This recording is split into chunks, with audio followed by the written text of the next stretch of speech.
My name's Don Frerich. I'm fourth generation farmer, and my great-grandfather Sven Boostrom homesteaded on the other side of the section 132 years ago. And my dad and mom married, and would have been 72 years ago.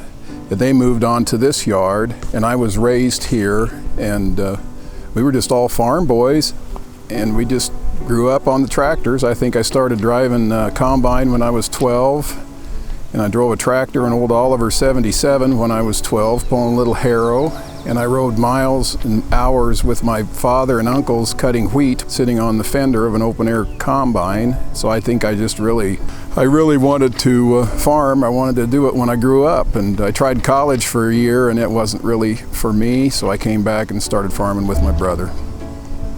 We worked well together. He had responsibilities, I had responsibilities, and we just knew what we had to do to get the job done.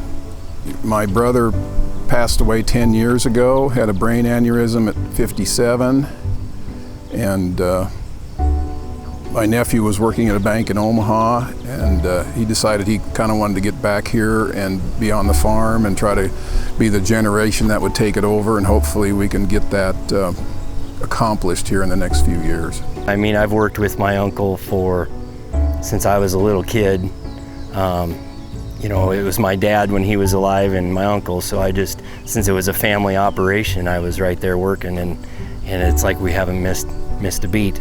So, growing up, I was always taught you gotta work hard and do what you're told and do it the best you can, because if you don't do it right the first time, you're just gonna have to do it again. And so that's kind of what we do here. My uncle has been a tremendous mentor to me since my dad has passed. And he's just a fantastic teacher, and I've learned a lot of things from him. And he can explain things really well to where you understand what you're doing. You know, when Aurora came in and took over Keene, they brought an agronomy department, and that really changed our lives.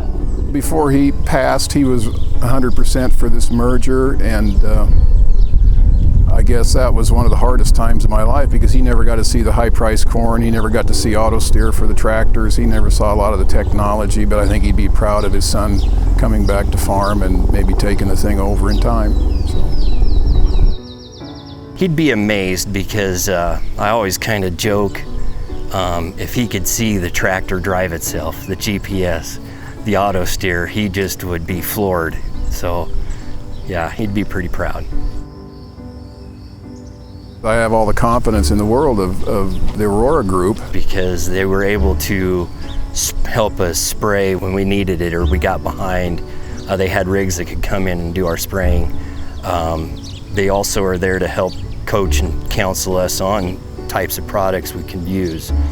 They also have been available to help us haul grain if we needed to. So they've been a great asset to our operation. They have the expertise and the knowledge base to help guide you through whatever issue you're having, whether you're raising seed corn, commercial corn, soybeans, whatever. They have the ability to find the answers for you. My hope for the future of this farm is that we can manage the highs and the lows that go with farming, so that the next generation maybe can have the opportunity that I have to farm. His kids really love it out here, I think, and just to know that another generation is coming along, and I think it's relieving, knowing that I have a place to do everything that my brother and I kind of built together. I'm really proud of this place. A lot of people think, oh, isn't that weird, you live in your parents' old house? And I said, not really. It feels like home to me, and that's what I like about it. This is my home.